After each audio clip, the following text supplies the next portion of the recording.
Pothuajse çdo gjë që na rrethon, që nga telefoni në dorë deri te makina që ngasim, ka një histori të fshehur. E pra, përtej asaj që shohim, ekziston një rrjet i tërë, një rrjet i padukshëm materialesh bazë që e vën në lëvizje botën tonë. Sot do t'i hedhim një sy pikërisht këtij sistemi global mallrash fizike, themelit të jetës sonë të përditshme. Hajde ta bëjmë pak më personale. Mendoni për telefonin, atë që mbani në dorë ose në xhep tani. A e keni menduar ndonjëherë se nga vinë vërtet të gjitha pjesët e tij? Besome, historia e tij fillon shumë më larg se sa fabrika ku u montua. Imagjinoni pak, udhëtimi i tij nis thellë nën tokë. Për shembull, bakri, ai që është jetik për të gjitha qarqet elektronike, shpesh nxirret nga miniera gjigante në vende si Kili apo Peruja. Dhe ky është vetëm hapi i parë në një zinxhir furnizimi që shtrihet nëpër të gjithë globin. Dhe nuk mbaron me aq. Bauxiti, minerali nga i cili prodhohet alumini për kornizën e lehtë për të fortë të telefonit, mund të vijë nga krejt ana tjetër e botës, siç është Australia. Praktikisht çdo komponent i vetëm ka një pasaportë të ndryshme. Dhe ja ku arrim te problemi thelbësor që i gjithë ky sistem synon të zgjidh. Si e çon bakërin nga Kili dhe bauksitin nga Australia në të njëjtën fabrikë në Azi, pikërisht në kohën dhe formën e duhur. Kjo distancë gjeografike, kohore dhe materiale, kjo është sfida e vërtet, një enigmë gjigante. Atëhere, hajde t'i futemi pak më thellë. Për të kuptuar se si zgjidhet kjo enigmë, së pari duhet të kuptojmë vetë materialet. Pra, çfarë janë saktësisht këto mallra për të cilat po flasim? Në thelb, një mall fizik është një produkt bazë i krijuar nga natyra. Po flasim për gjëra që nxirren nga toka, si nafta bruto, mineralet, apo që rriten si drithrat. Këto nuk janë thjesht numra në një ekran kompjuteri, janë materialet e prekshme, fizike, që ushqejnë, strehojnë dhe transportojnë shoqërinë tonë. Tani, kujdes, këtu kemi një dallim të rëndësishëm. Ekzistojnë mallrat primare, ato që nxirren direkt nga toka, si nafta bruto, dhe pastaj kemi mallrat sekondare, si benzina, që prodhohen duke i përpunuar ato primaret.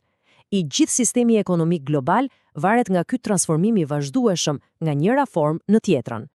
Mirë, po si ja bëjmë këto materiale që udhëtojnë nga një minierë në Peru për të përfunduar në telefonin tonë?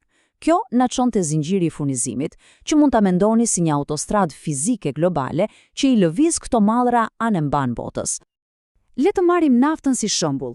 Ajo nxirret nga një pus, transportohet me mijëra kilometra, shkon në një rafineri ku kthehet në benzinë dhe më pas shpërndahet në çdo pip karburanti. Çdo hap i vetëm është një operacion logjistik masiv.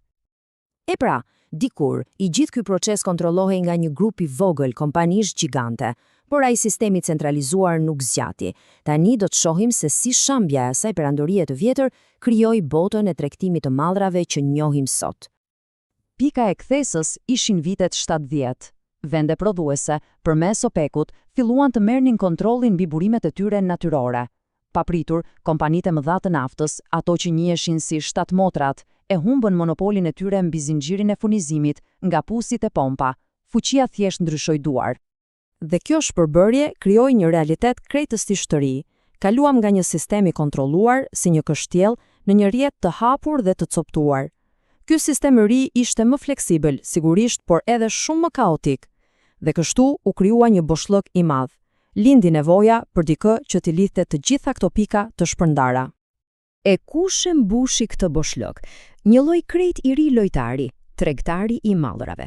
Këta nuk janë spekulator financiar që thjesht blejnë e shesin letra në bursë. Jo, këta janë zgjidhës problemesh logjistike dhe mjeti i tyre kryesor është arti i arbitrazhit.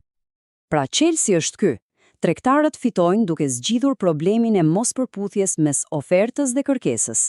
Dhe e bëjnë këtë në 3 mënyra kryesore, duke i transformuar mallrat në hapësirë, pra me transport, në kohë me magazinim dhe në formë duke i përzier për të përmbushur specifikat e sakta të klientit.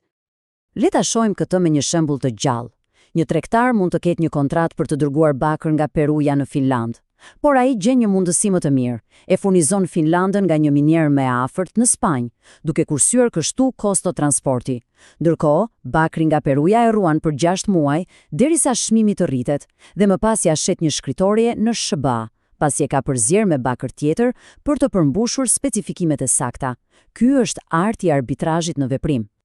Dhe që ta kuptoni, kjo nuk është ndonjë industri e vogël. Rreth 1/3 e naftës bruto në botë, pra 30 milion fuqi çdo ditë, nuk shkon direkt nga prodhuesi te konsumatori.